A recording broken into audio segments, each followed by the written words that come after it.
Polynomial के next concept के बारे में समझेंगे। जैसे कोई पॉलिनोमियल है x² - 3x - 28, ठीक है। इनके बीच में हमने रिलेशन पढ़ा था alpha plus beta equal to -b/a। जो ये मिडिल टर्म होती है ये b होती है और ये वाली टर्म क्या होती है, c होती है, और इसके पास अगर कोई कोफिशिएंट होता है वो a होता है। वो उसी से रिलेशन से हम डायरेक्ट इनके सम ऑफ ज़ीरोज़ को कैलकुलेट कर सकते हैं और प्रोडक्ट ऑफ ज़ीरोज़ को कैलकुलेट कर सकते हैं। हमें क्या मिडिल टर्म के साथ -a करेंगे, अल्फ़ा प्लस बीटा को कैलकुलेट कर लेंगे, और अल्फ़ा इंटू बीटा यानी प्रोडक्ट ऑफ ज़ीरोज़ को कैलकुलेट करने के लिए यानी कांस्टेंट टर्म a करेंगे तो इसके प्रोडक्ट का रिलेशन आ जाएगा। जैसे यहाँ पर हमने -b/a है तो -b की वैल्यू कितनी है, -3 है, और a की वैल्यू 1 है।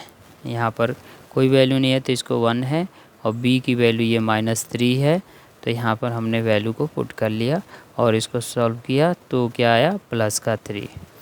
ऐसे ही alpha into beta c/a, c की वैल्यू क्या है -28 और अपॉन में a की वैल्यू है 1, तो -28 हो जाएगा।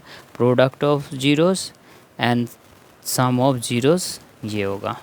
तो ये रिलेशन हमको मालूम है, हम ये डायरेक्ट पॉलिनोमियल दिया रहेगा उन रिलेशन को कैलकुलेट कर सकते हैं। अब इसी रिलेशंस को वेरीफाई करेंगे।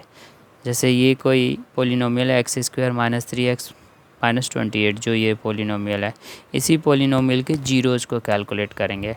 तो जीरोज़ कैलकुलेट करने के लिए इस टर्म को ऐसे ही लिखते हैं और इस वाली टर्म को भी ऐसे लिखते हैं। मिडिल वाली टर्म को क्या कर लेंगे, हमने स्लिप्ट कर लिया। तो मिडिल टर्म को स्लिप्ट किया तो -7x + 4x आएगा।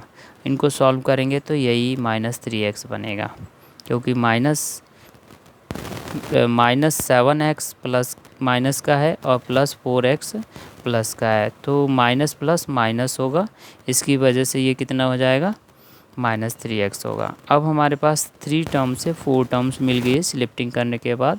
इसको हम ग्रुपिंग कर लेंगे, x² - 7x का एक ग्रुप बनाएंगे, +4x - 28 का एक ग्रुप बनाएंगे। इन दोनों ही टर्म में क्या कॉमन है उसको देखेंगे। तो यहाँ पर हम देख रहे हैं x कॉमन है, x यहाँ से कॉमन ले लेंगे, x आएगा। यहाँ 7x में से x कॉमन ले लेंगे तो -7 बचेगा। सेम ऐसे ही यहाँ पर क्या कॉमन ले सकते हैं, +4 को कॉमन लेंगे। जब 4 कॉमन लेंगे तो ये x बन जाएगा, और यहाँ से 4 कॉमन लेंगे तो -7 बन जाएगा। ये दोनों ही ब्रैकेट सेम आती हैं कॉमन लेने के बाद। एक ब्रैकेट बन जाएगी x - 7 और दूसरी ब्रैकेट बन जाएगी x + 4। तो x - 7 इक्वल टू 0, तो x - 7 इक्वल टू 0, तो x की वैल्यू जो आ जाएगी वो 7 आ जाएगी। x + 4 इक्वल टू 0, तो x की वैल्यू -4 आ जाएगी। तो ये जीरोज़ कैलकुलेट कर लिए हमने। तो पहला जीरोज़ का नाम अल्फ़ा है, दूसरे जीरोज़ का नाम बीटा है। अगर इन दोनों ही जीरोज़ को अगर ऐड किया जाए, यानी सम ऑफ ज़ीरोज़, यानी सम करना है, जीरोज़ का सम करना है, तो यहाँ पर एक जीरोज़ है 7 है, दूसरा जीरोज़ -4 है। इनको सम करेंगे तो क्या वैल्यू आएगी, +3। 7 - 4 करेंगे +3। और देखो हमने यहाँ पर डायरेक्ट इस रिलेशन से निकाला था alpha plus beta equal to +3। ये वेरीफाई हो गया। अल्फ़ा और बीटा की वैल्यू क्या होगी, अल्फ़ा की वैल्यू क्या है, 7 है, और बीटा की वैल्यू -4 है। इन दोनों को मल्टीप्लाई करेंगे तो -28 आएगा। ठीक है, -28 वही वैल्यू है यहाँ पर, -28।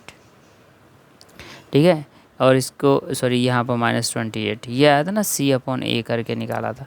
तो ये हम यहाँ पर डायरेक्ट कैलकुलेट कर रहे थे फॉर्मूले का यूज़ करके, सम ऑफ ज़ीरोज़ फाइंड करने का और प्रोडक्ट ऑफ ज़ीरोज़ फाइंड करने का। ये हमने क्या है, सम ज़ीरोज़ को कैलकुलेट किया, फिर उनको सम किया और उन्हीं का प्रोडक्ट किया।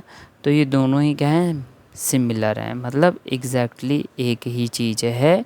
ये हमने उसको वेरीफाई कर लिया कि हाँ, जीरोज़ को कैलकुलेट करने के बाद उसको अगर ऐड करेंगे तो उसकी वैल्यू जो आएगी वो -b/a के इक्वल आएगी।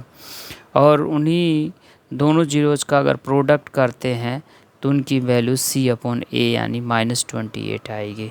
इस तरीके से हमने इनके रिलेशन को समझा।